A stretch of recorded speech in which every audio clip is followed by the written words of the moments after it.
inventory. Welcome to the Close Traffic Podcast, an aviation and flight simulation show. Welcome aboard.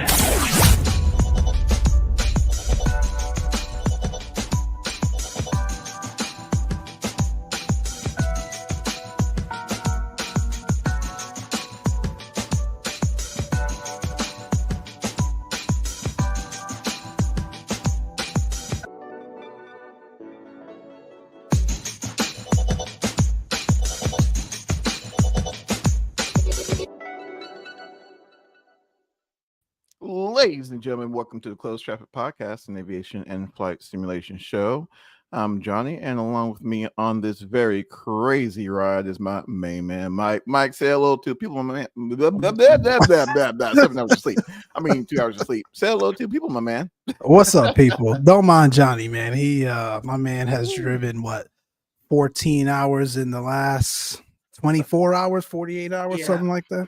Yeah. It's been a day. It's been a day, man. What's going on though? Besides, same old, my friend. So you brought up a really good point this morning, and I was making my way back from visiting family.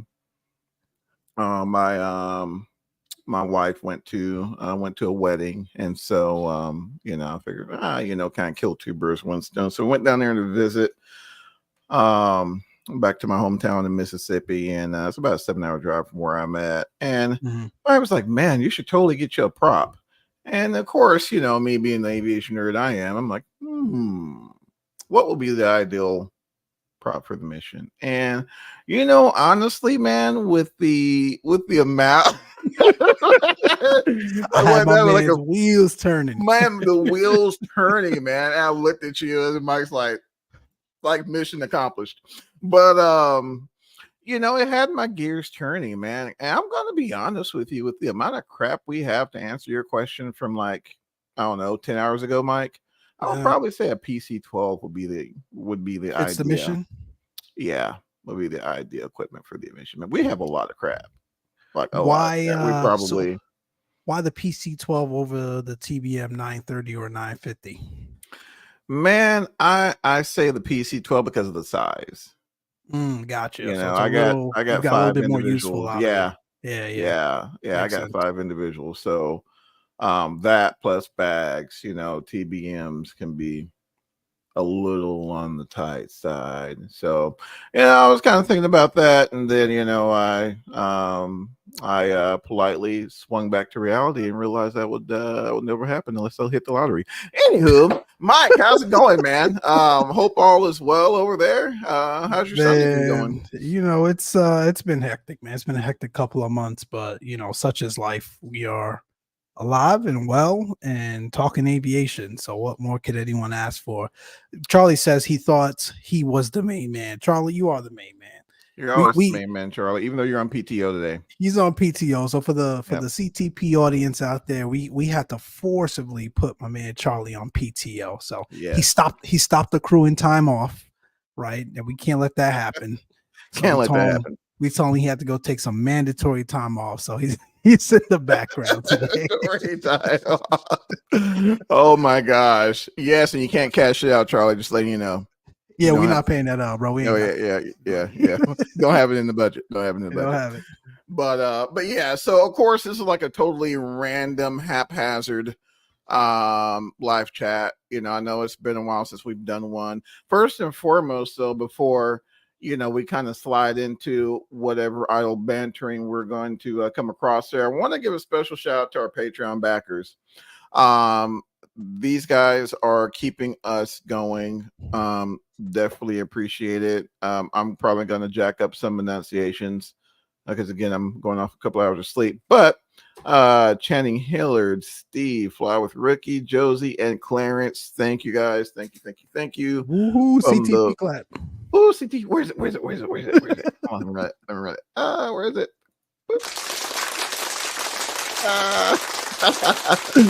Too cool. That's right. We finally got some background stuff. One more time. There we go. Okay, I'm good. Thanks to our good man Johnny. Look at that. Getting with the times. Yes.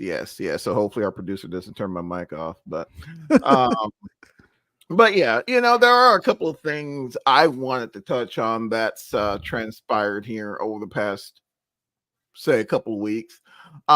First and foremost, I think the elephant in the room, Mike, I really want to touch on this honeycomb situation. Gift that keeps giving. Yeah, that's been transpiring. Man, it's freaking nuts. So the last I remember, of course, this is just going off of Johnny's ailing memory. And I remember Nikki released a statement or a series of statement. Wasn't like a composition of letters, Mike, and I read those over the air, I believe. You read them verbatim. Yeah, verbatim. Yep. Yeah. And honestly, I thought there was some light at the end of the tunnel, but apparently the plot thickens. So the long and the short of it is, apparently there are other entities claiming that certain individuals, who names I'm not going to mention, but I totally just mentioned, are not the CEO and founder of Honeycomb Aeronautical. And I don't know, man. It's tough. It's so complex, and just the overall plot has thickened to a point to where, to be honest with you, you really don't know who to believe. Mm-hmm. I mean, there's a lot of documentation. I did see Nikki providing some documentation there. So hey, you can't beat evidence, right? But man, I don't know what to think, Mike, man, because again, I have a lot of honeycomb gear, and now, and I'm literally just reading this because I'm catching up from the past couple of days. I'm just reading it here too. And not only that, we're talking about possibly, like counterfeit gear, components not being of adequate quality. I mean, it's like, what do as consumers, what the heck do we do? I mean, I know you're just kind of reading into it, Mike, but man, what are you gathering so far within like the first couple of minutes of reading it? Man, this thing never got off the ground. That's what I'm gathering from this. If you take a step back, right, and think back to the initial letters that were received, this was, first of all, even beyond that, it was late 2023 when folks started realizing, hey, we haven't heard jack from Honeycomb regarding support of new parts, new hardware, etc. We haven't heard anything about the Charlie rudder pedals shipping. And then it was late January where we got those series of letters, right, that you read here on the podcast, on the show, that kind of talk through the state of affairs as it relates to, Nikki's business partners and some of the financial troubles that he or she or they were in, which impacted the production lines out of the Hong Kong factory. But then you hear, okay, we're working on this and we're working on that. And apparently, and we joked about this earlier, I had no idea Nikki was at Expo. I was there. You're at Expo. I was there all weekend. Don't remember seeing him here. Was there like a back alley or something you missed? Anything about Honeycomb? Man, they must have had platform 9 3/4 or something going on that only certain people had access to. By key card access only. Had to be, bro, because nothing. So apparently old Mike was out of the loop, but it just feels to me, man, this just continues to spiral out of control, and there's like no end in sight. It's unfortunate. I think at the end of the day, folks probably just need to cut their losses, and I hate to say it, we went in depth in January about this, about the state of the economy, the state of affairs, and the lack of residual income, if you will, that folks have at their disposal these days, especially to dedicate towards a hobby like flight sim when there are more pressing matters in life and to be out this money. Nothing insignificant for sure. To be out this money sucks, but I think if you just continue to spend any more time and any more, brain power or effort or stress around this, it's only going to make matters worse. So let it play out in the background, cut your losses, and at the end of the day, you know who to do business with and who not to do business with going further. I'll leave it at that. It's unfortunate. Yep, absolutely, man. I'm gonna tell you, with all of the turbulence, no pun intended, aviation show, right? That's good. With everything going on with Honeycomb, I think this leaves a vacuum as it relates to hardware more suited to civilian aviation, i.e. yokes. And, of course, unfortunately, I didn't have the pleasure of attending Expo, but there were a lot of hardware action happening in Expo and a lot of civilian hardware being showcased. And I am going to tell you, ladies and gentlemen, don't sleep on these guys, especially now that, things are happening with Honeycomb, which is so freaking unfortunate. I'm going to tell you how heartbreaking it is. I remember following Honeycomb the moment they dropped the yoke, because what did I have? I had the old school Cytec. The old Cytec Cessna. Yeah, man, the thing was a freaking truck, but you had to put a little. I went to a Sally's, which is those of our friends who are outside of the United States. It's a hair supply store, and you copped your yoke from a hair supply store? Close. However, hold on. So the yoke had it wasn't as fluid as you would like. So there was a hack to where if you added more rubber bands inside of the yoke assembly. Why does that sound familiar? Yes, because people were totally doing it. So I had rubber bands in my assembly, and that's what kind of smoothed out the action for me. So mine was definitely rigged, for lack of a better word, but it just left a lot to be desired. And lo and behold, I did that to my CH Pro. Yes. And that was where I got the idea from, because I had the Cytec yoke, and I had the Cytec pedals. And the Cytec pedals, I ended up having to tear apart, re-grease it. It was just a mess. I feel you had to do it. You had to do it. I was gonna say you had to do an annual on those things. Yeah, man. I was changing oil, friggin' impact guns and all that. All of that, all of the Cytec CH hardware, you needed to actually do an annual on those things, man. Literally, literally. Yeah. I kid everyone. I kid, but there were a lot of hacks that you had to do to a lot of these products to really get them dialed into where you wanted them, right? And so to see a product as solid and as well put together as Honeycomb, I'm like, man, this is it. So I mean, butt crack of COVID, I picked it up, and that's right, blown away.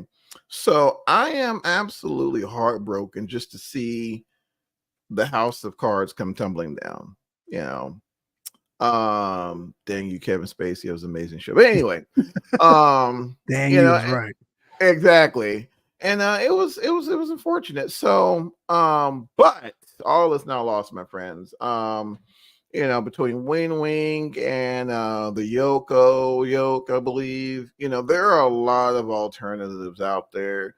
So if you are in the market, I'm not saying rule out Honeycomb, do your due diligence and make the conscious consumer decision for yourself. However, Honeycomb is no longer the only player in the game. That's all we're saying.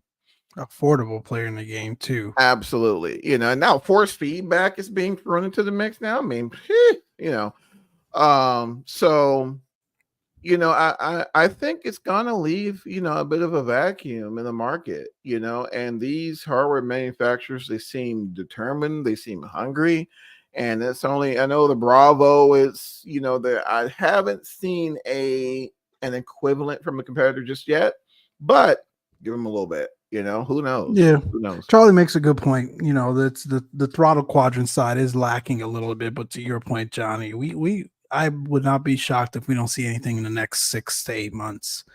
And hopefully by then everyone else's Honeycomb hardware holds up, because I know that's the biggest concern for a lot of folks. Because you're right. I got the Bravo, I don't know, a couple months after you. I remember you helping me trying to track this thing down, during COVID, and everything was just nuts. But once I got it, this thing worked and has continued to work flawlessly. And I know there are some people out there that's starting to incur issues. Absolutely. And when you don't have anywhere to turn as it relates to support for the product, that can be scary because you spent a lot of money on it, a lot of time and investment, not to mention, especially for those that have the various throttle packs for like every single aircraft that you fly, right? I mean, this is the Airbus one. I've got the Boeing one in there. I've got the Cirrus one in there. I've got, man, you name it. And it's not just the throttle levers themselves. It's the flaps handle. It's the speed brake handle. I mean, you could go on and on. So it's not just a product now that you worry about not having support for and being out money for. It's also the money you spent on all the peripherals and the add-ons that go along with it. So it's unfortunate. Very unfortunate.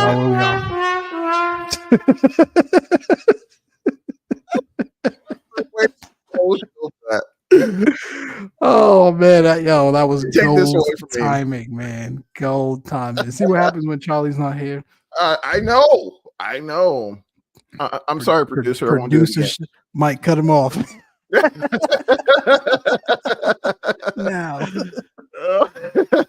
Oh my gosh. And so, and to Mike's point, I mean, that's my concern, right?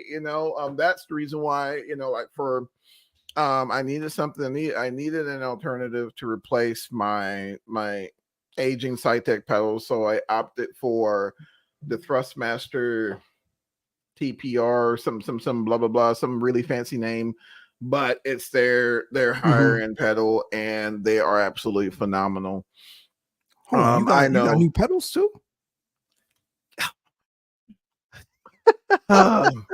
Mike, so you remember forever ago when I said, "Hey guys, I picked up some pedals from Thrustmaster." Nah, man, I don't remember that. Oh my gosh! Hold on, where is it? You didn't know I had a new car until 3 months later. We talked about it several times in the chat.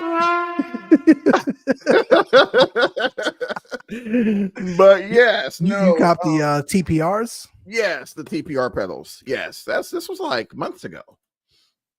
I thought Charlie got these. No, Charlie picked up the Wing variant. Man, I can't keep up with y'all. Oh, go ahead, man. Go on with the show. Keep going. Oh my gosh. So I can't keep up with you guys. Oh my goodness.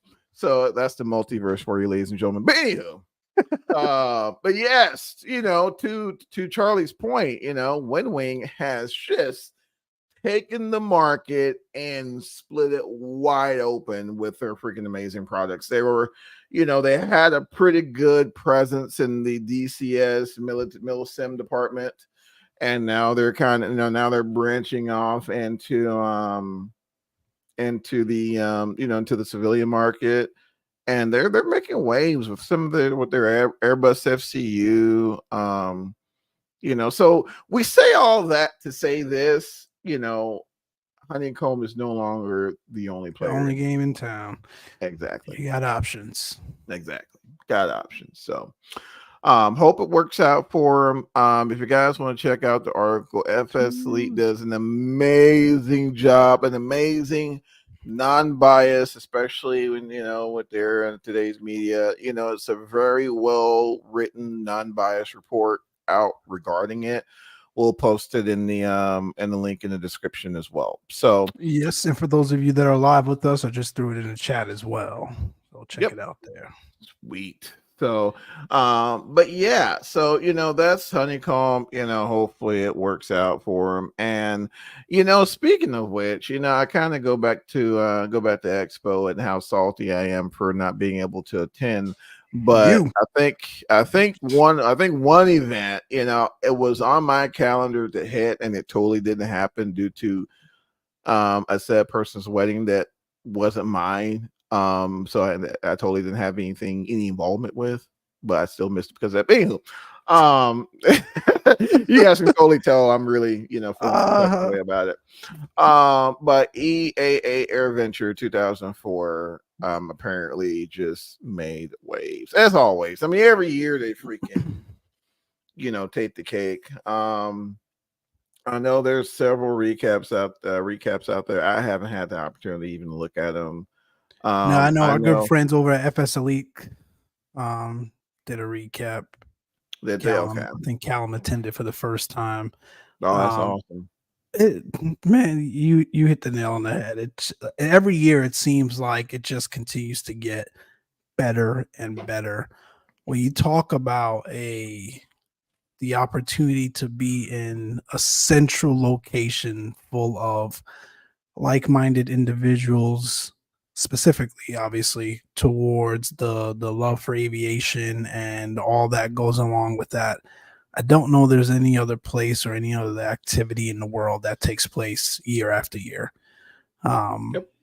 It's not just a place for pilots. It's not just a place for air traffic controllers. It's not just a place for mechanics, AMPs, whatever, anything to do with aviation or aspiring to be a part of the aviation community. That place caters to.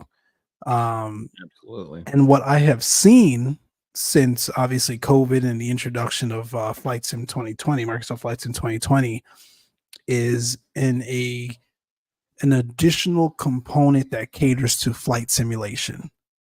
Spot on.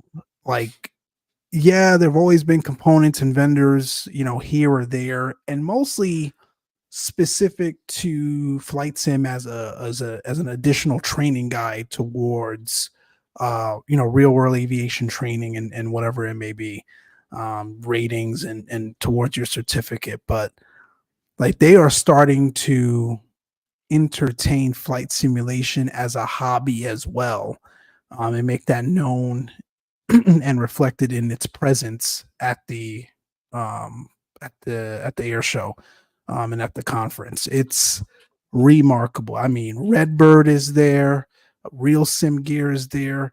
A lot of the same folks that we saw at Flight Sim Expo attended this as well, and it's great to see. Lots of networking as well, lots of people that have developed personal as well as business relationships at this event. Charlie's good old friends over in Atlanta that has copped now their probably 30th Cirrus fleet. Oh my goodness! I knew this was coming up in the conversation. Holy smokes! Every time you turn around, every time there's a Cirrus, here goes old Mike in the mix. They are adding yet another Cirrus aircraft to their fleet. I mean, again, it's just a place for you to go, do business, walk around, attend activities, eat some good food, build relationships. I mean, attend seminars. It's Aerolanda. If you're listening, I need a job. It's just remarkable. And the only unfortunate thing about it is I miss it every year. Every year. We've got to figure out how to get and we were trying to plan. We did make the conscious, because a lot of times we procrastinate. Yeah, we're totally going. Yeah, then we end up kind of oh crap, it's freaking it's here. But we did try, but No, I'm sorry, I cut you off, Mike. No worries. I think where we run into, I don't want to say issues, but listen, man, we all have jobs, we all have families, we all have lives. I think at least I can speak personally to this is when you factor in time off that I have and vacation and how busy work is and travel for work and activities, and then Flight Sim Expo that takes place at the end of June and to be honest, 3 to 4 weeks later, have to now get up and go to this one for a week. What, a week? You're right. Yeah, yeah, it's tough. It's tough to make that schedule, quite frankly, work just after Expo. So I don't know. We'll figure it out eventually, but we do need to get there at least one time. Absolutely. Yeah, that's definitely on my bucket list. But now since they said the Expo would be in Antarctica, I mean Providence, Rhode Island. Whoops, that's it. I'm sorry, Evan. He's starting already. I'm sorry. Johnny complains about these travels like he's not smack dab in the middle of the country in the homeland of probably the most American diverse flight schedule in the world in American Airlines. He can get to anywhere at any time with anyone. So stop it, man. I don't hear it. I don't know, man. Old American, they've been letting me down here lately, man. Whew, they've been taking some L's here lately. Oh my goodness, American. Man, unfortunately, I gotta fly soon. Oh my Lord. Yeah, I'm telling you, man, between them and Southwest, it's definitely been a sad disposition indeed.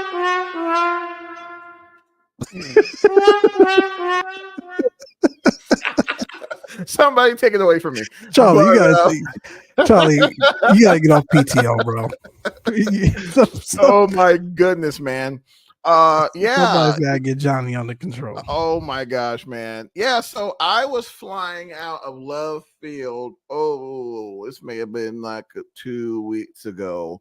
No, I had intentions on flying out to Love Field to an area in Texas, and the whole crowd strike, which you and I, Mike, that was man. Yeah, I was, So I was supposed to fly out like that next day, man. And I politely jumped on Concur and said, nope. Oh my Lord, man. I'm so glad I did. It was nuts. Nightmare. Nuts. And it took them days. It wasn't a situation to where, the next day, the schedule was able to realign. No, it took days for the schedules to finally settle out. And oh my gosh, yeah, especially Delta, man. They really, really took it hard. Which is kind of unfortunate, man, because Delta's just been hitting it as it relates to customer service. But they don't miss. I don't know. No, man, I don't know what happened, but they just could not right the ship after that. But my friends over there in American, they couldn't get together. There were lines at Love Field that were all the way to the parking to the parking lot. It was just nuts, man. So it's just, I don't know, man. I don't know. I've just been my faith in air travel here. It's unfortunate.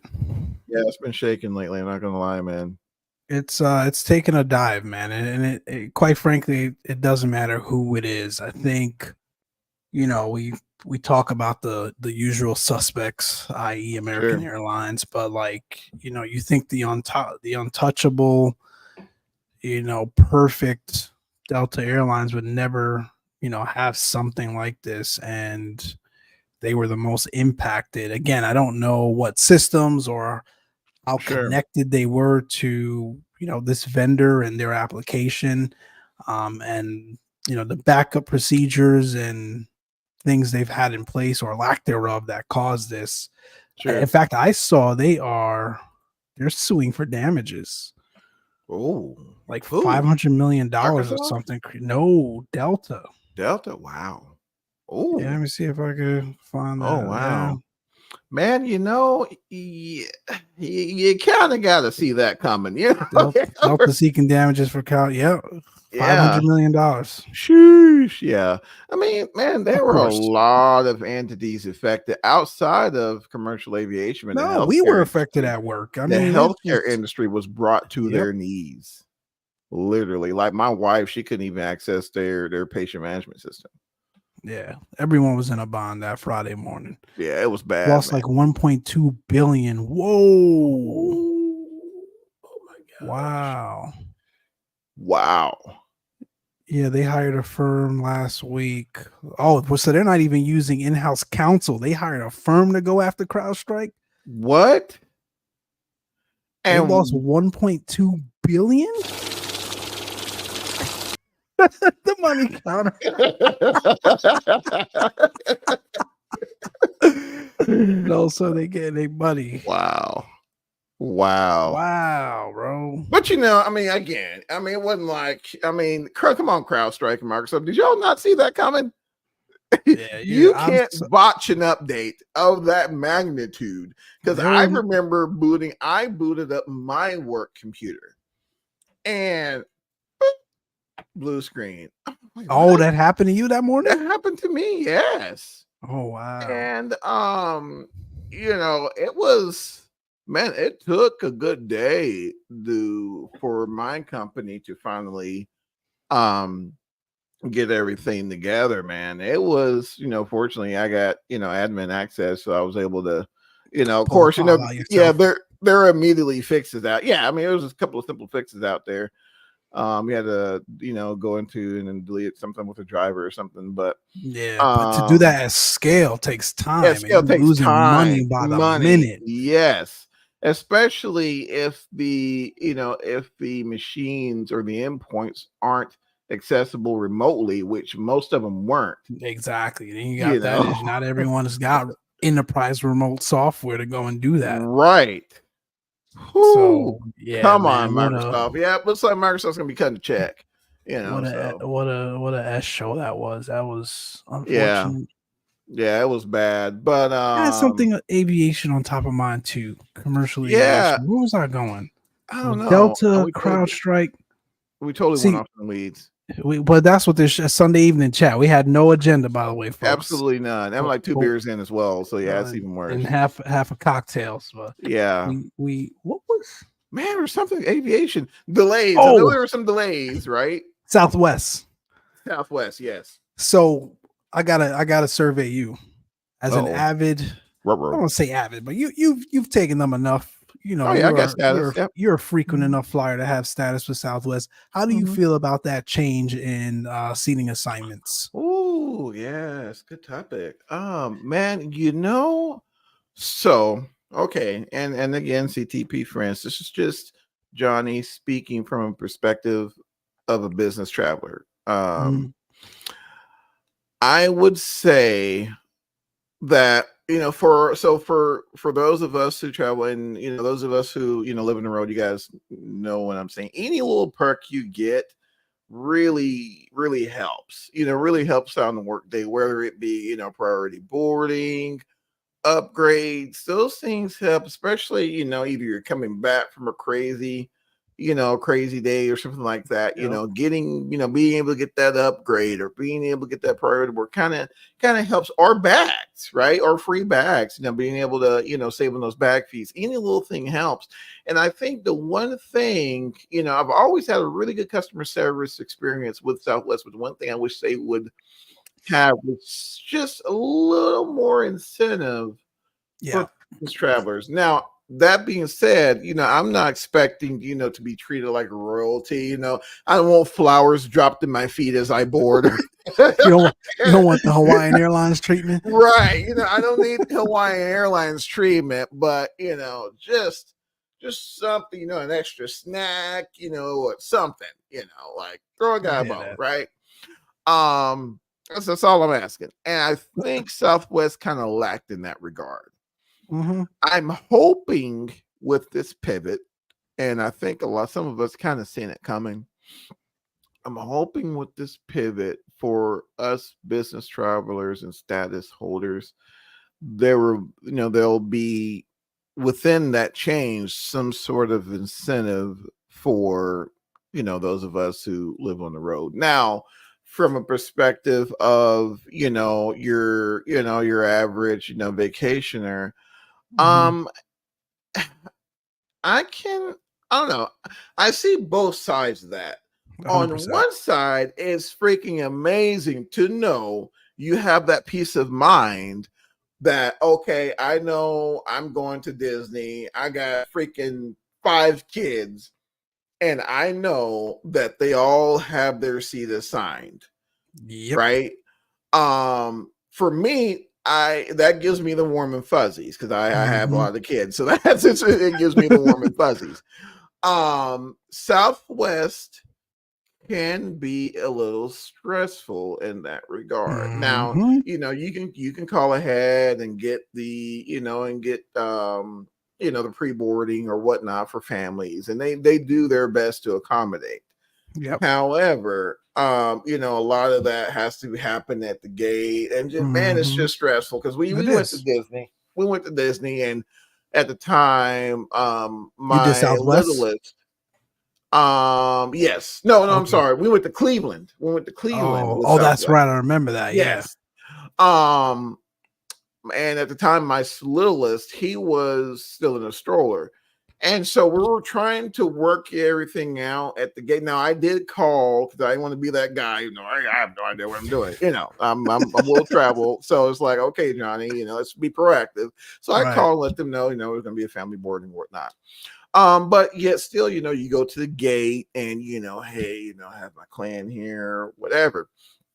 Then you're dealing with strollers. It's just stressful. It's just really stressful. Now with with assigned seating, we at the time of booking, everyone has their seat. So you can even brief because I'm, being prior service military, I'm all about briefing. So I'm like briefing my crew, the day before. Structure. Hey, yes, this is where everybody's sitting, right? Yep. All right, wife, you're here, you were lining up this way. That's just, it makes me feel good inside. But 100%. That's neither here nor there. So I, on the other side of that, I do see how one could not be too enthused about the idea of assigned seating because, especially when it's like from major airport to major airport, typically those segments and those routes are frequently traveled by business travelers. Most business travelers are going to have that preferred seating. And it can be a bit of a chore. Sometimes the only thing that's left are the middle seats or whatever. I'm just speaking to that as it relates to American, because a lot of times that is what you'll run into. Upgrades, things like that. So I can see both sides, but I would be lying if I didn't say from a business traveler perspective, I'm kind of looking forward to it. But then again, they could just add the assigned seating and just say the heck with the status member. So I don't know. Yeah, I'm picking up what you're putting down. Yeah. I am not an avid Southwest flyer, but I've flown them enough to understand the process and how it differs from your traditional commercial airline, specifically boarding experience, but operations as a whole. It's my understanding that they've never had the assigned seating for various reasons, but in particular to help drive some operational efficiency, especially during the boarding process and to get those planes turned quickly. It's interesting that they also said about 86% of their guest complaints are surrounded by the fact that you don't have an assigned seat. And for a number of reasons, a few you've laid out here today, I am with you.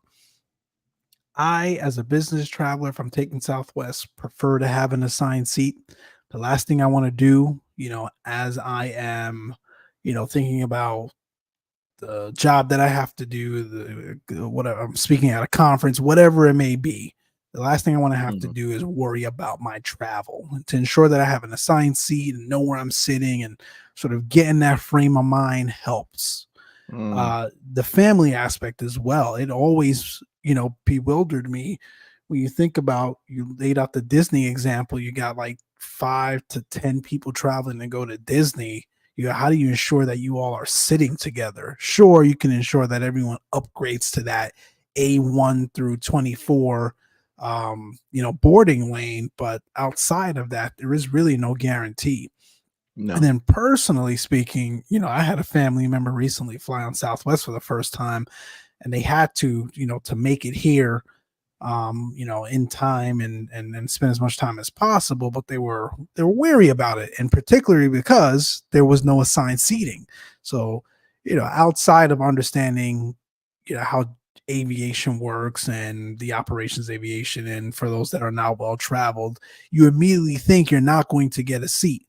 Partially true, because airlines oversell, overbook all the time, but 99.9% of the time, you not having an assigned seat on Southwest didn't mean that you weren't going to get a seat on the aircraft. Now, unless you upgraded or checked in late or whatever it may be, you weren't necessarily going to get a preferred boarding sort of sequence. So you could end up sitting anywhere. And that was always, or a large part of the turnoff for me. And I know it scared a lot of people. So I think them moving to this doesn't really remove the identity of who Southwest is. I understand there's some economies of scale that they're trying to leverage with this as well, generate revenue in terms of, offering expedited boarding and sequential boarding, and very similar to the way your typical airlines do that today. But I know some of the truest Southwest flyers and those that have, been on the airline for decades are having an issue with it. Yeah. And I think it's listen, at the end of the day, when you change, people do not like change. Human beings inherently do not like change. It doesn't matter what it is, right? Sometimes it's full of irrational fear. Sometimes it's warranted because the fear of the unknown, whatever it may be, fill in the blank. But I don't think that you're going to see much of an operational difference or a customer service difference with this change that Southwest is introducing. In fact, I think at the end of the day, it probably makes the airline better and more attractive, to those guests that have stayed away from it just because of that, crazy boarding process that a lot of people like to say it is. But I don't know. I think it'll all be fine. Absolutely. Yeah. And I've heard that even while we're boarding, there are a lot of passengers that I've They're very flown confused. with, or they're like, wow, this is nothing like American. Or, sometimes it can be a bit of a shuffle, or you'll have that one particular passenger that kind of, hides their, their phone or their device or their ticket with their boarding number. And, they don't really say anything, even though they're like, freaking, like C group or whatever, pulling up on A16, talking about C45 or something. Like Charlie said that's me. I see it, Charlie. I don't know. There's a level of efficiency, and I think that model worked in the early years, when air travel wasn't as much of a thing. With that being said, I think giving the state of air travel and how frequent it happens and the amount of passengers these airlines see, I think there needs to, and it's just my opinion, I think there needs to be a little more structure as it relates to that. People, when you get them in groups, can be very unruly. We are very intelligent on an individual level, but when you get us in groups and masses, things can get a little sketchy. And I've seen that. I was in Baltimore and I near saw a fist fight break out in the boarding line at Southwest. Yes. Wow. Even though everyone has a number, everyone has it. It's no. You got your seat. There's your seat number. Go there. Yeah. You didn't see my number. My man was C15, bro. I don't know. My A16. And so, I think that would bring some peace of mind as it relates to that, to Mike's point. I know, coming after, like, a lot of times I'll fly somewhere, do my business and fly back home, that day, and I'm like hour 10 into the day. I don't feel like thinking about a whole lot, so exactly.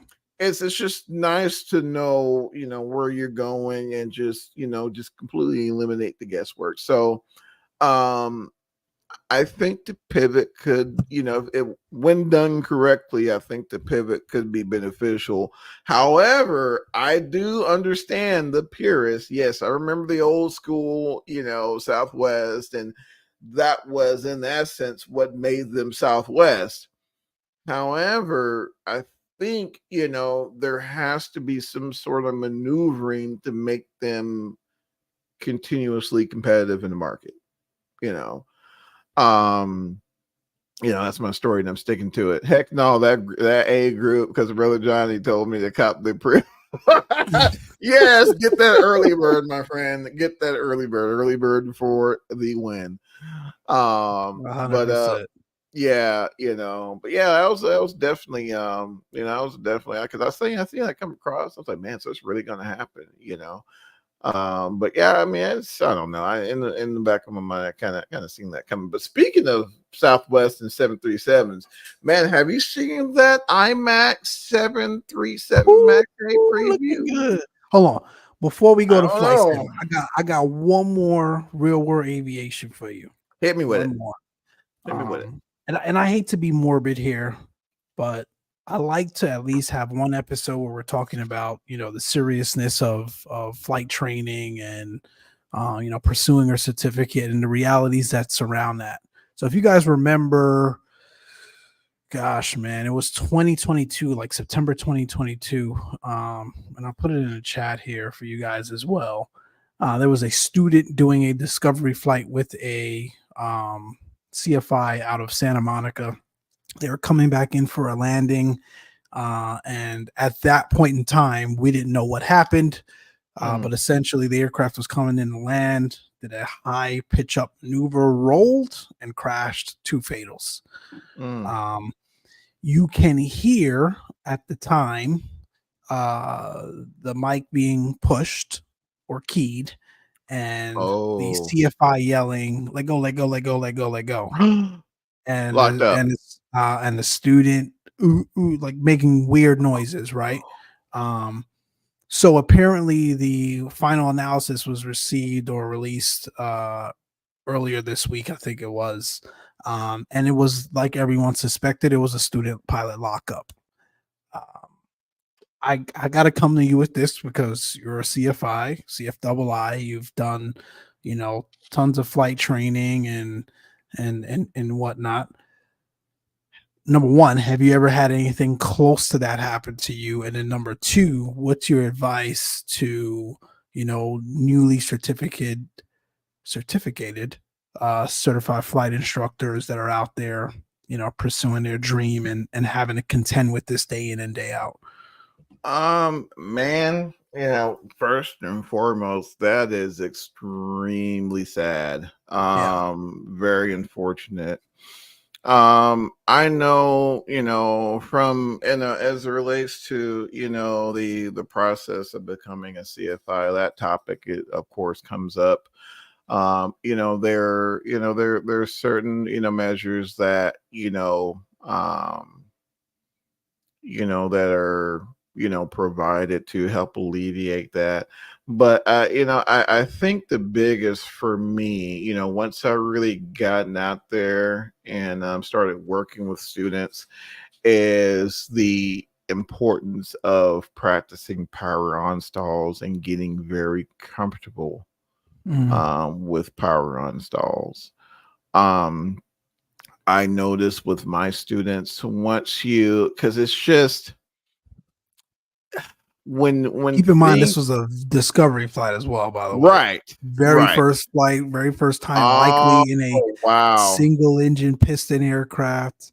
He was doing a demo flight. Yep. And there was a lot of conversation too, folks saying, discovery flights, like, why would you ever give the student the controls at such a critical phase of flight? And I'll tell you, my discovery flight do let me take off and land. Now, it was guarding the controls and obviously a lot of rudder input, but I think that comes with you understanding who the person is. Like, as a CFI, especially an experienced CFI, almost right away whether or not you can give the student any sort of control of the aircraft. But there was a lot of conversation about, like, why did you even let him? did he even give it to him? Maybe the student just touched it as he was trying to land. Yes and no, Mike, and it starts at, the introductions, first you realize, you look at the individual and what type of background. And I've had a couple police officers as students, and it really depends on, um their temperament. There's some, there's a young lady, that, off the top of my head, I can remember, she never had any inkling of any sort of aviation background, much less anything that required or had anything that, any kind of intensive training or any kind of structured, training under pressure.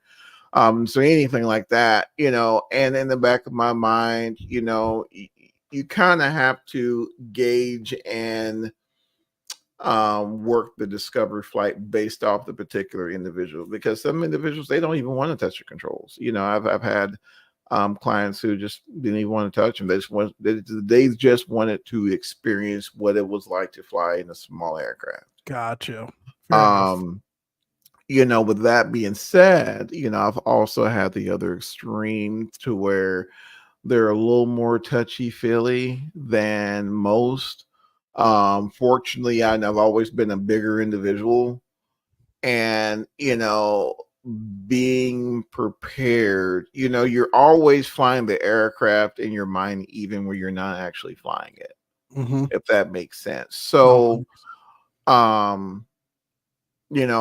being aware of the aircraft's status as it relates to, what part of the envelope you're at. You're kind of close to the backside of the power curve or you're ahead of it. Setting up different, scenarios for, thanks, sir, for said student, or, if you're in discovery flight and traffic's light. Normally when things were pretty busy, I normally flew the takeoffs and landings. That was how I ran it. Or we would go to, for example, like maybe Buckeye or, a non-controlled airport, just where things were kind of quiet and setting the tone for the approach, talking things out prior to doing the approach, doing a go around prior to, just setting the scene for, okay, I got it, and making sure that line of communication between you and the student or prospective student is clear. Now, at the end of the day, sometimes you have to prevent individuals from killing you inadvertently. That's just like, for example, swimming, right? Or trying to save a drowning individual.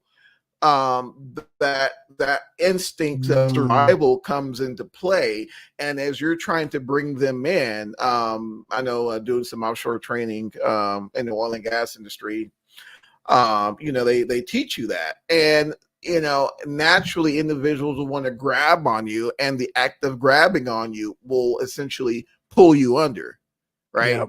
So you have to be able to function from a level of being allowing it to be a fulfilling experience, but at the same time being able to, whether it be, an arm or, having the seat positioning is also key as it relates to,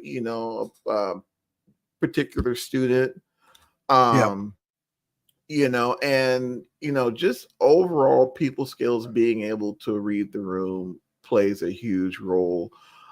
Fortunately, the industry has been really receptive to incidences like this, and have geared the CFI curriculum towards that. There's a lot of psychology involved as well.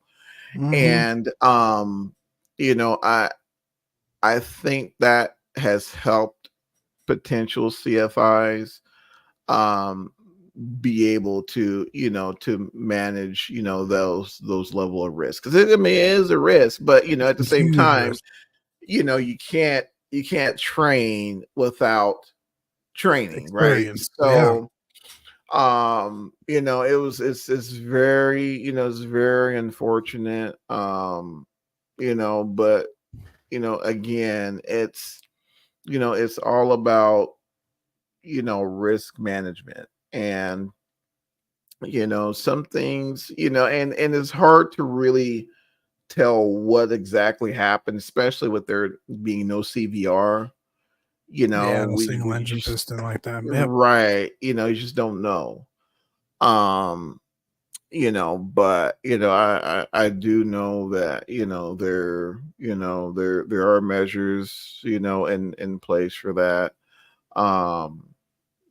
And as far as advice, I would have for, potential CFIs or anyone that's interested in doing it, you have to want to teach. Don't do it just because you're trying to snag hours. There's like a myriad of things you can do, to gain hours than CFIing, because if you're not, if you can't connect to people on that level, sometimes it can function to your detriment, which, if you're not able to see certain things, sometimes, you can be put in unsafe situations, not saying that's what happened here, but, the possibility is always there. Yeah, man, it's a scary thing. I know, like that CFI check ride is 8+ hours for a reason. There's a lot of stuff to cover. There's a lot of, beyond just the fundamentals of aviation and flying, to your point, the psychology that goes into that, the ability to actually teach and convey what it is a student should be learning. It's one thing for yourself to understand and for yourself to grasp the magnitude in what's involved, but are you adequately equipped to convey its importance and ensure that it sticks with a student? It's not an easy task, man. And a lot of people have questioned this era of flight instructors, because to your earlier point, there's a lot of them that are just getting in to get the hours and move to the airlines. I don't wholeheartedly believe that that's the majority of the circumstances. I think folks tend to overreact, and especially folks from previous generations, they'll get off my lawn folks, tend to overreact and group everyone and generalize everyone, but I don't think that's the case. And it's unfortunate, man, especially, for a situation like this in my backyard. It's sad. You go up and you are aware of, your safety and what you need to do to fly an airplane, get it back on the ground, and ensure yourself and others around you are safe. And to have that happen to you is just sad. It's sad. Whenever I fly with someone brand new, especially someone that's not certificated, man, don't touch the flight controls. Keep hands and feet clear. You will get an elbow. Get an elbow, man. I'm telling you, you gotta during critical phases of flight. Especially, and even I've had instances, even with individuals who have already had their private ticket and they're moving on like multi. Yeah, you're doing VMC demos or something like that. I mean, it happens to all of us. But you have to be able to overcome it. To a degree. I mean, I remember when I first started. Especially on the radio calls. I was all flat. There'll be 2 Sierra Tango. Whatever. You key the radio. You're like. Ah. I mean, just like your brain has, it's like your brain blue screens, exactly. You can't have that in the aircraft, right? Yep. And as a CFI, let's say, for example, I love teaching, I love XYZ, this is something I want to do. You have to be able to protect yourself as well as the student from his or herself. 100%. Even if that means, mind controls, you take the controls and, you're removing them from the area of influence, right? Mm-hmm. It's just what you have to do, so I saw the article, Mike, but to be honest with you, I was at home, I was still in Mississippi, so I couldn't get the whole thing. I know you were driving back. That's I mean, any incident is unfortunate, but man, just at the cusp, and truth be told, at the cusp of both, both sides, he or she, a particular CFI, they're at the beginning of their career, and gosh dang it, and I will tell anyone who's interested in aviation, don't let this story deter you, but let it motivate you. Get your butt in the sim. If you're about to go to, brain not working. Discovery flight. My brain blue screen. There you go. See, Mike, if you're about to go on Discovery flight, jump in the sim, kind of see how things flow, and make sure you understand, positive exchange of controls, and abide by them. Even, just think, if your brain freezes, your controls, and just get the heck away, but yeah, that's tough. When I was doing, I did my my BFR last year, with the CFI, man, just young CFI, and I think I told you the story, Mike. We were we were doing some touch and goes or whatnot, and even CFIs make mistakes, at times. We were about to enter a enter a runway where we got you got an aircraft and short final, and you had to kind of intervene there, so it's and again, not to speak on the the CFI's level of experience or whatnot, but if you're going on Discovery flight, that's another thing, maybe look at, hey, what level of, where is this particular CFI, have they just started, things like that, someone who, I got a friend of mine, he has, he could probably easily get him a 777 gig with some airline with with the amount of, he's also an AMP, and he just loves teaching, and so we need more of those. We need more of those, he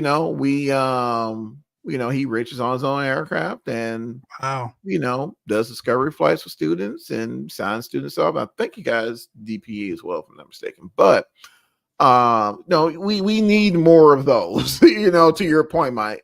And and again, not saying that there's any problem with a new CFI. They all have to meet the ACS standards just like anyone else, but that gives you the warm and fuzzies to find one, someone experienced. Definitely go and do your homework and get out there and get that discovery in, Get it done, man. You're in high demand, by the way. Charlie wants you to come to Georgia and go to Aero Atlanta and train him in the Cirrus.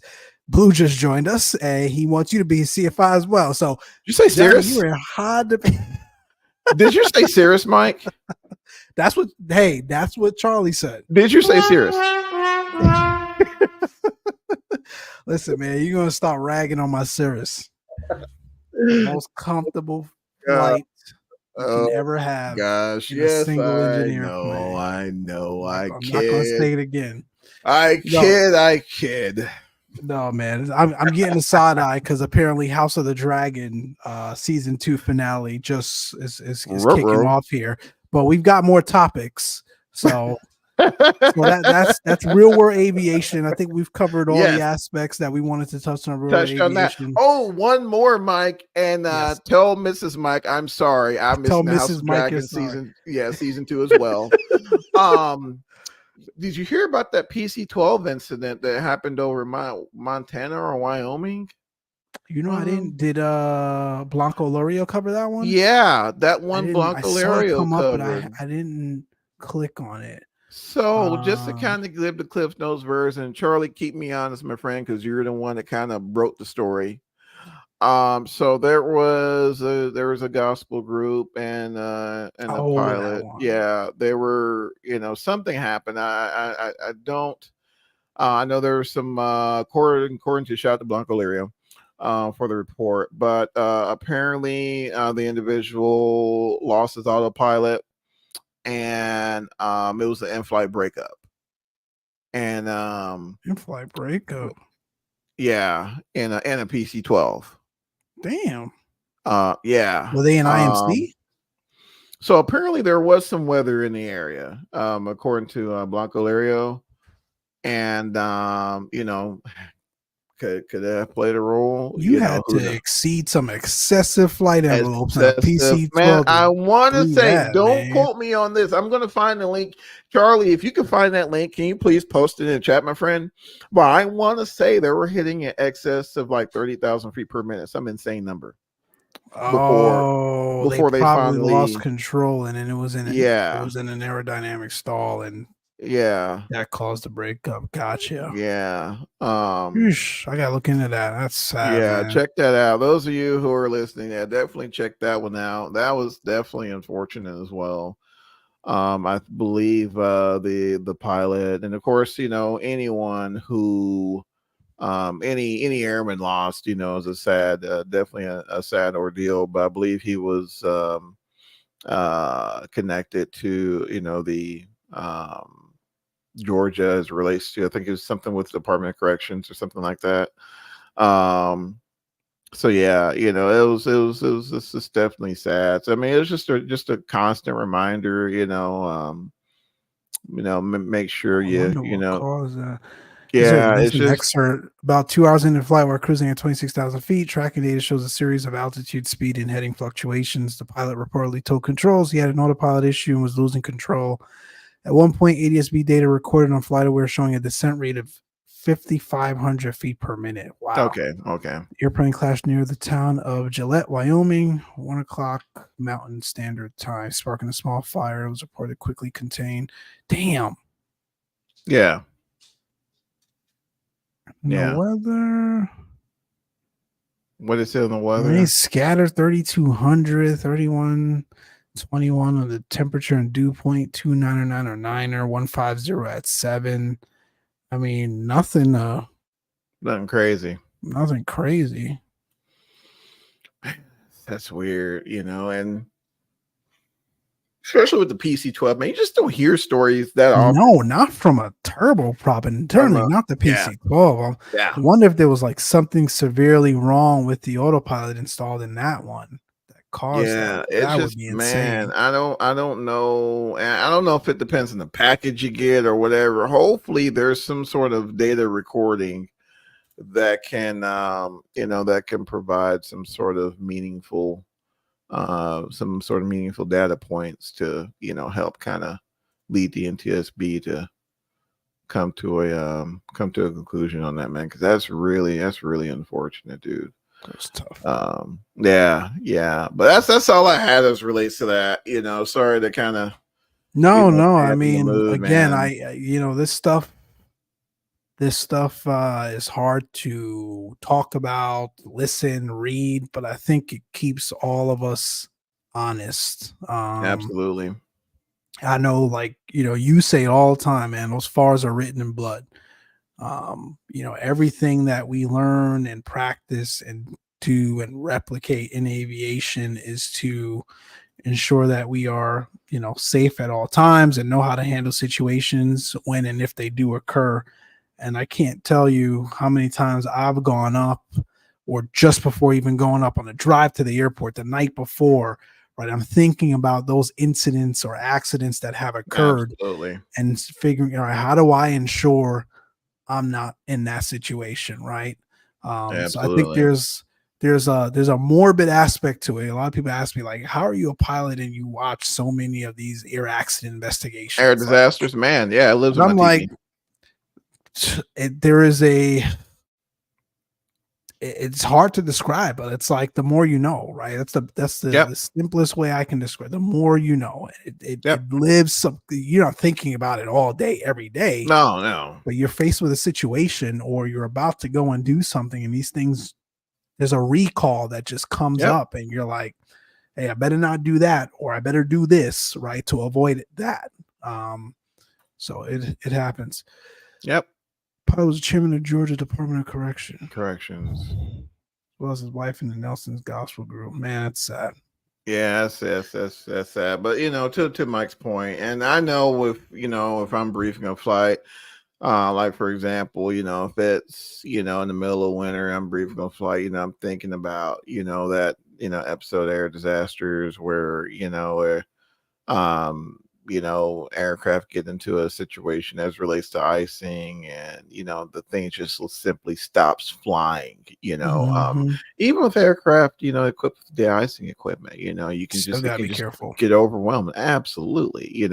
And it's just not something, because my wife, oh bless her heart, she'll suffer through it with me. She'll soldier through an episode with me, and she's like, wow, it's really depressing. But it's just like how she she's a nurse and she watches the murder mysteries and things of that nature, and it's just those things you keep in the back of your mind, and you learn from, keeps you honest. You take their heart, and it keeps you honest. So absolutely nothing wrong with it. My heart goes out to the families. I mean, you're going just on like a cruise, and all of a sudden you're dealing with this. So definitely unfortunate. But Mike, on that, my friend, I wanted to pivot to a little more flight simulation, man. Yeah, let's do it. And I'm sitting here and looking. I'm just kind of rolling through the discourse because, again, guys, I've been stuck in the country of Mississippi here for several days. I'm a little bit out of touch. But man, I see a sweet Citation 10 coming from our friends over at Flight FX. Man, that joker's in beta testing, and she's looking nice. Man, listen, I think those guys, they put their foot in everything. Let's be honest. Oh my goodness. But this X is at another level. Yeah, it's definitely another level, man. And I think what's really nice about the Citation 10 is it's one of the few aircraft, I believe it's, we're talking about, a cruise comfortably Mach 0.9, of course, aside from the Gulfstream, but I think it's going to be a minute until we see one. We get any of those in 2020, right? But avionics looks solid. Just an overall, and then it just has curve appeal. You can't tell me on that ramp, bro. Like, that is ramp appeal beyond ramp appeal. Oh man. So the max is 9.2 on this thing. Yes. Sheesh. Yes. She scoots. And our friends at FlyFX is going to come correct. Oh, they're going to come correct. The avionics, it's just they always come correct. It's going to be solid. So I can't wait. I remember Charlie brought up a really good point. Everything is finally starting to flesh out with 2020, and then of course, 2024 is right around the dang corner, of course. But with that being said, man, 2020 is starting. If we get a few more jets. A few more. I'm sorry, it threw me off because I just seen Charlie's post. A few more corporate. Don't forget Giants for 727. Give me a break. I'm gonna touch on that in a minute. Give me a minute, Charlie. If we could get a few more corporate aircraft in the platform, man, you would not hear one complaint from Johnny. I would be just as happy as a pig in slop. The corporate jet game, the like legit, well done corporate jet game, I think, to your point, is what's lacking in 2020.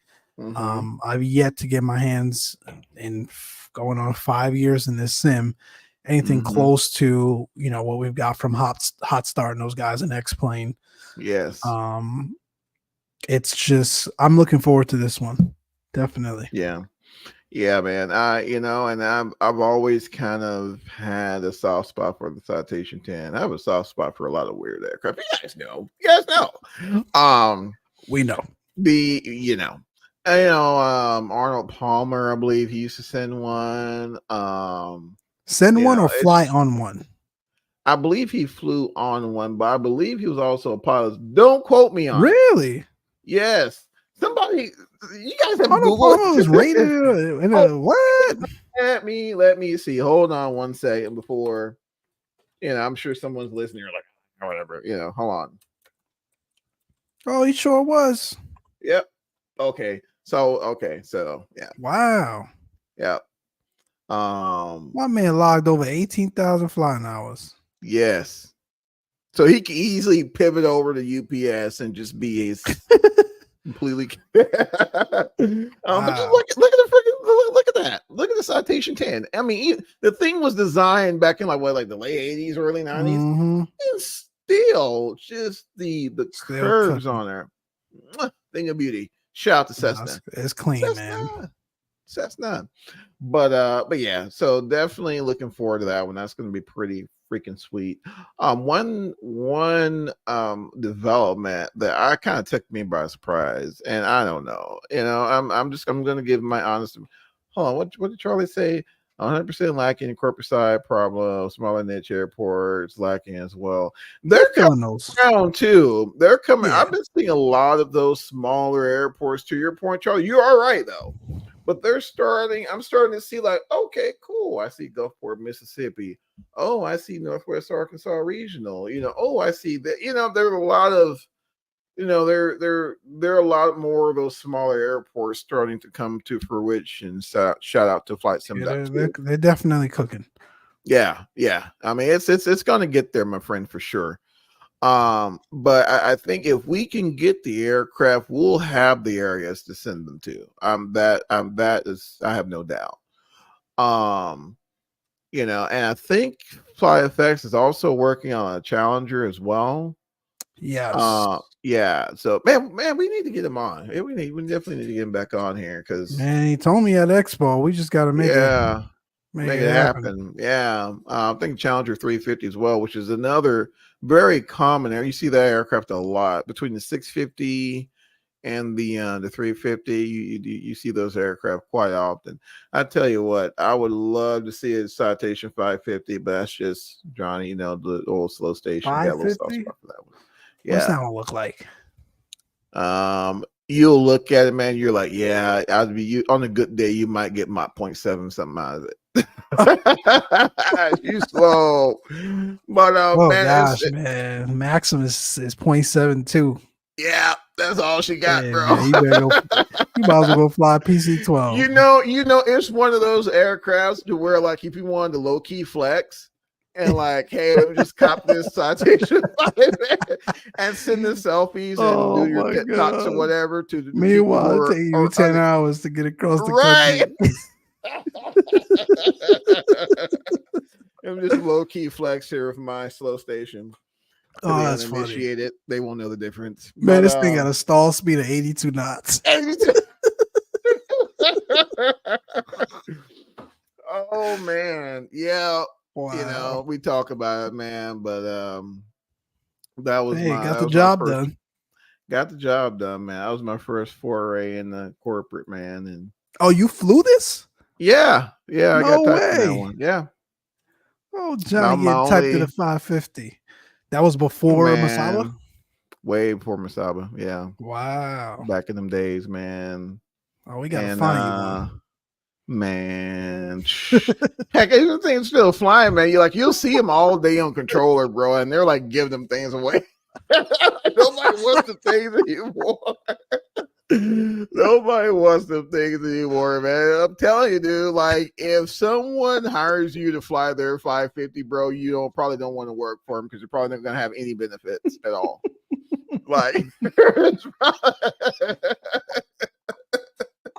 You're gonna have to sign up for Medicaid or something, man. You're not gonna have any insurance at all. But I kid. But yeah, Charlie also brought up a really good point initially, man. And I was very surprised when I saw the release. I know Mike could give a care less because there's not one screen in it. The Boeing 727, ladies and gentlemen. Flight Sim Studios. What'd you say, Mike? What'd you say? No, go ahead, man. Yep. I know. I'll take this one. Man, did TWA fly this? Is that the one that's at the TWA hotel parked outside? Probably so. I think so, man. One. Yep. Hold on, Charlie. I got you covered, man. I got you covered. Where is it? Where is it? There we go.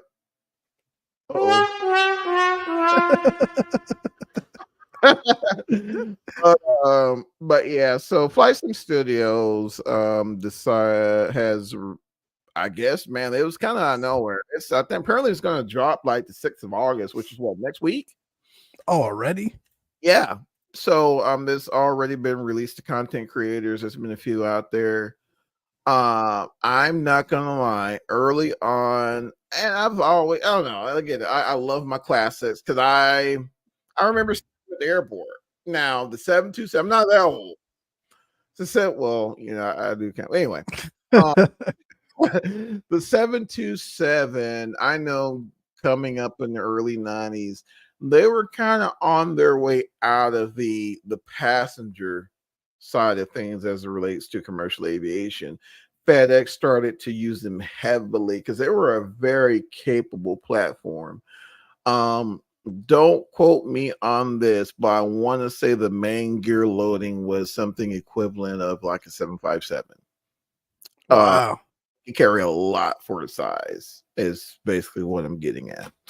And so FedEx used them heavily. The problem is you need 3 people flying.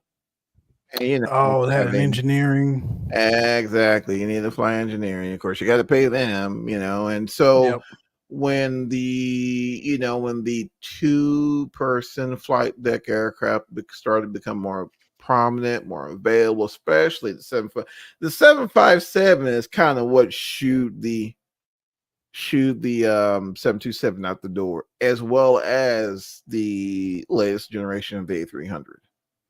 Gotcha. That makes sense. Yeah. So I remember growing up, man, especially even during the early days with the company I was with, you saw 727s. I mean, that was the truck for FedEx. Oh, okay. Yeah. So the frequency of which you see like A300s, that's the frequency that you saw 727s. They sent them a lot. And so so of course, they kind of went the way of the dodo, right? And I know the last 727 I flew, you guys probably don't remember any of this, but Dream Fleet back in like the FSX days, I see the very puzzled look from Mike's like, nah, you lost me. Yeah, nope. So nope. In fact, I wonder if I can kind of pulling them up right now. Yeah, Dream Fleet 727. That was the last one I flew. Good Lord, 2009. Yes, my friend. The day. Those were the days. But yeah, man, it's a very capable aircraft. Do not sleep on the 727. I think if you have any affinity for it, I definitely think it's worth the buy. In my opinion. Sheesh. Yes. Wow. But with that being said, it kind of bugged me coming from Flight Sim Studios because we still have an E-Jet that's still. Oh, that's right. How are they working on this? And they still on early access. Now they may have a separate team. I don't know, but it just seems very. Gotta focus. That's all I'm saying. That's all I'm saying, Mike. Gotta focus. People are yearning for a legit E-Jet, right? You're gonna have a niche market like clowns like myself who will probably pick up. Yeah, well, you're not gonna unless unless they feel like they've hit their ceiling with the E-Jet and they can't really do that much more. So here's an additional revenue stream.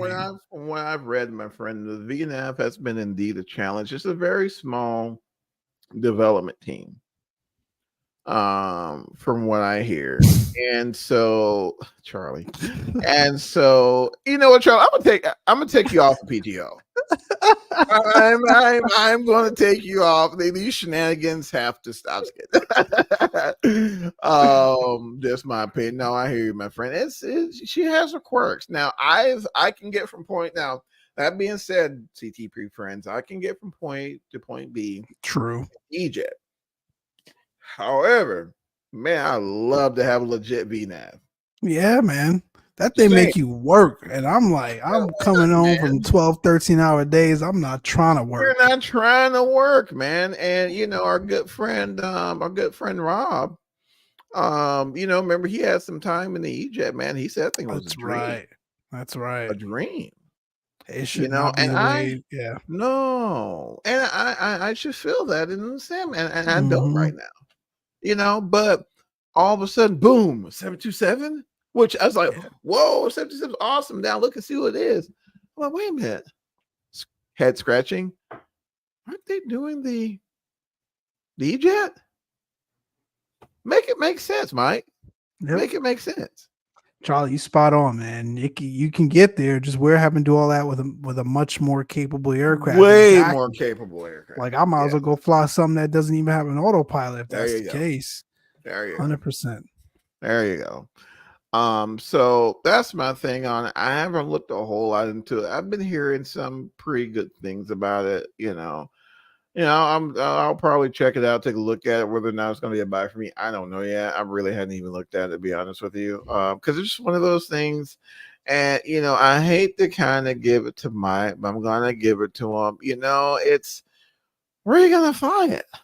You know, it's like you can't really do freight routes anymore because you got the A300. You know, and what the 727 777 freighters coming eventually, whenever. And what else? I'm missing something. There's another freighter I'm missing. MD? The MD-11. Yeah. You know?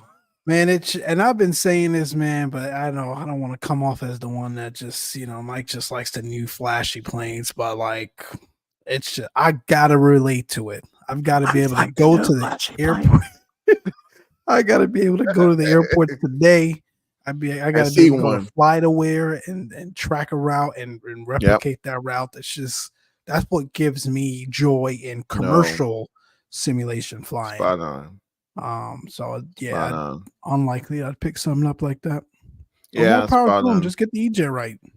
Yeah, just get the E-Jet right, man. Yeah, and you're right, Charlie. Eventually, the 75. Man, I just don't as much because I used to fly a 727 a lot and sim, man. But I don't see myself doing it now. You know, to Mike's point, I like to go on FlyAware, you know, and look at okay, the 300 went here. You know, boom, set the flight plan, send it. You know, it's just going to be tough to do. Now, you might be able to find like a South American operator. Heck, they're sending DC-3s down there. You know, I'm surely someone's sending this not out of 727 down there. You know, so I'm sure it's still operating maybe somewhere. But man, I don't know. It's probably going to be a pass for me for sure. But aside from major aircraft releases, I know I picked up the MD-11. Mike didn't. Yeah, I totally put you out there, Mike. I'm picking. That was always y'all thing, man. Yeah, I know it. I know it. It's she's definitely coming around. It's been an absolute blast flying it. You know, still a ways to go, but we're totally getting there. I know. I think they still use the 727 Africa for some freight. Yeah, man, they're still sending DC-9s and all kinds of stuff down there. Yeah. Two plebs, man. Yeah, you name it. Oh, yeah, that's right. Yeah. You know, so I mean, there's definitely some things, you know, some flights to be had with it for sure. You know, it's coming around. I know the 777 just be recent. Actually, I've been flying that thing more than I intended. I know, man. It's weird. I haven't flown in about 2 weeks, but when it came out, I was sending it because like you can get it into these 2-hour routes. You can like, get it in there, man. You don't gotta fly them 10, 12 hour. None of us have time for it anymore. You don't have to. You can get in those, because they used to. Yep. If maybe they still do, but I remember American, and it was a 200 or was it 300? I don't know. Maybe they alternated, but they were doing DFW to Chicago. It was like an hour 45-minute airtime route. Yeah, and they were sending us. So there's nothing wrong with those quick hops because it's a great aircraft. I've enjoyed every minute of it as much as PMDG and Charlie are great friends. Sleeping on it. I have give me the freighter and the 200. Yeah, it's coming, man. It'll get there.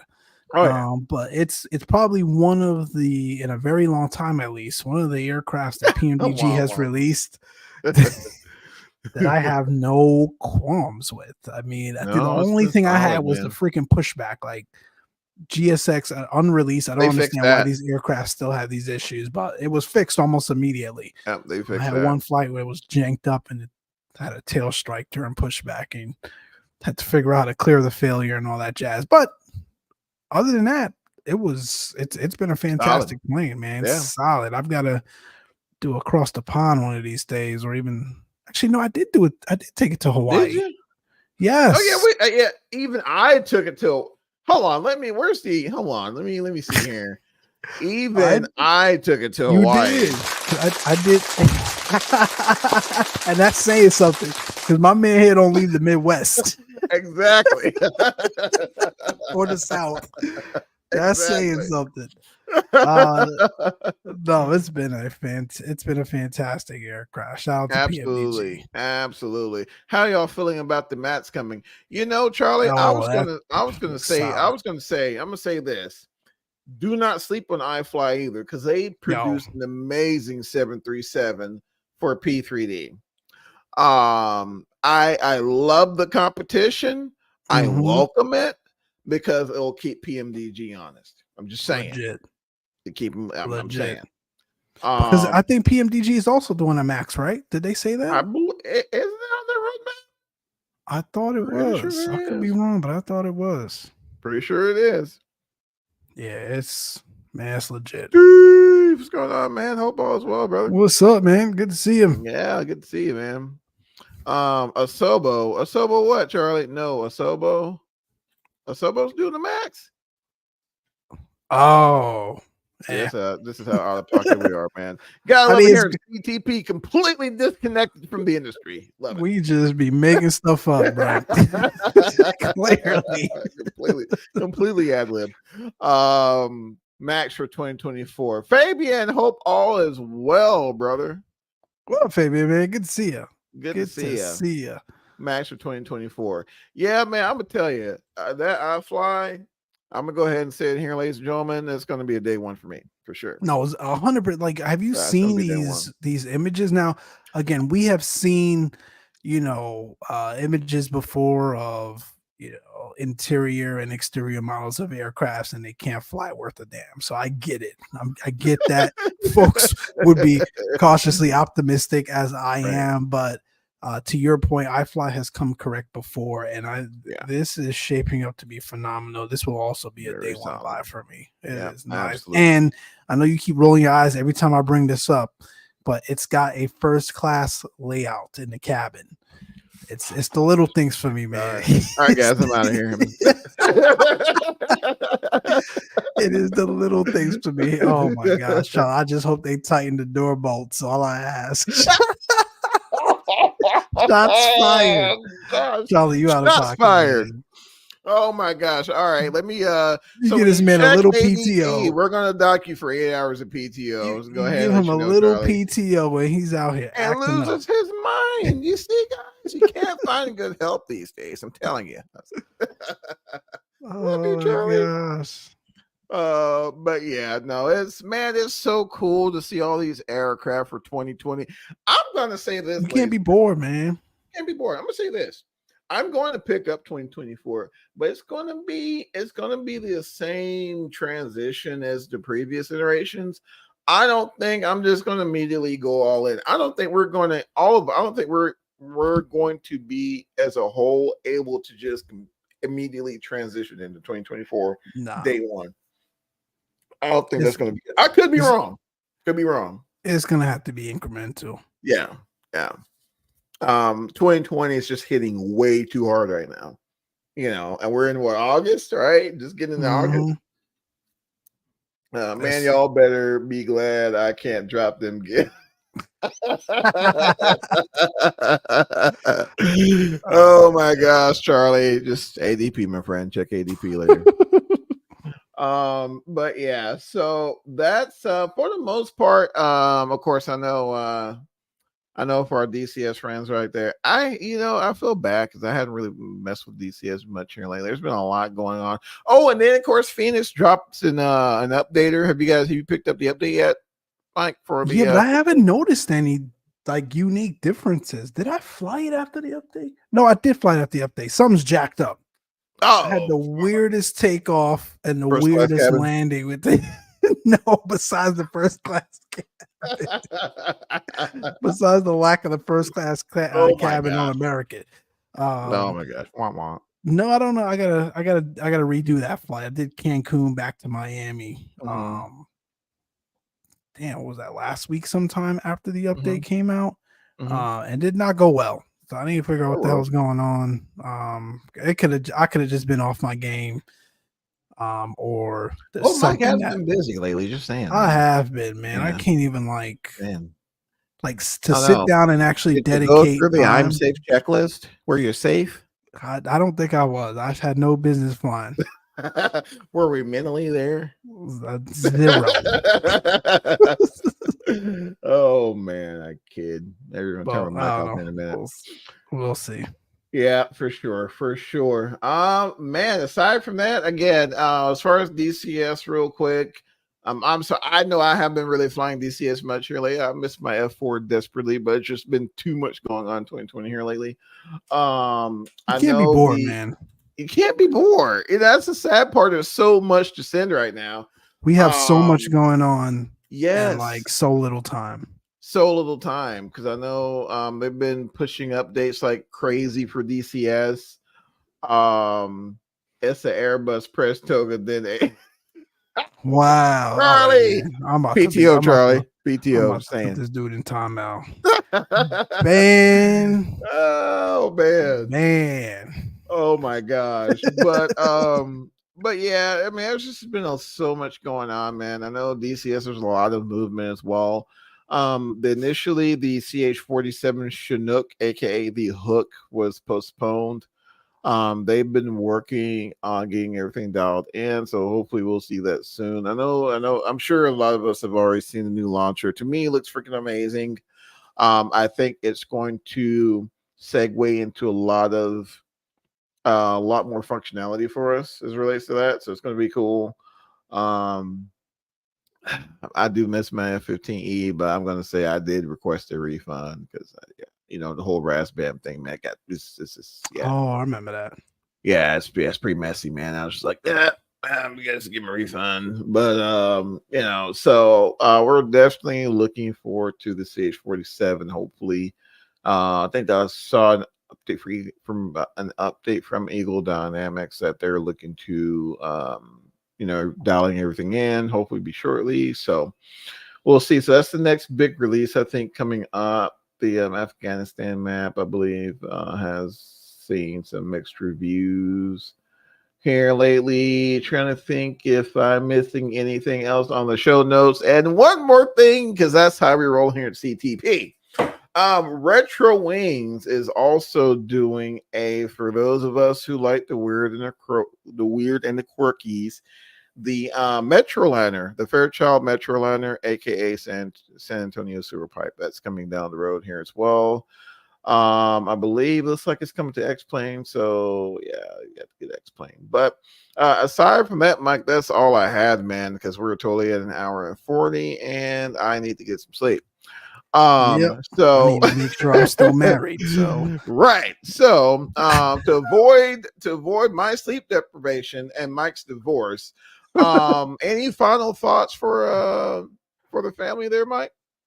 No, man, like we said, definitely lots going on in the aspect of real world aviation and flight simming. And I know we had it would have been a great topic for Fabian about the whole, CFI conversation, sure. And that tragic incident from 2 years ago at Santa Monica and how you deal with students that lock up like that. But no, man, I appreciate you all for stopping by. I know we haven't done a live show in quite some time, so but this, interestingly enough, was a test run. We've got a very special show coming up in about 2 weeks. So we'll be back with another live with a special guest. Calendars, August 22nd. Hopefully August I got that 22nd. Date right, Mike. I think you did, yes. August 22nd with a very special returning guest. Looking forward to that one. Charlie, appreciate you being in the chat, giving us a hard time. We had on PTO, Charlie on PTO today. Yep. Yes, it is the 22nd. But no, keep the blue side up as always, man. Fly safe, be diligent. And same in the sim, man. Especially for those of you that sim and go out there in the real world, practice how you fly. Do your thing, man. Critically important. That was deep. That was deep, my friend. That's our brother Mike said it, man. You guys, again, thank you for all your support. It's you guys who are what makes me, after like a crazy day, hey man, let's go up and just hang out with the guys and do a show. So definitely appreciate it. Looking forward to doing more of these, and again, keep the blue side up, and that will sit.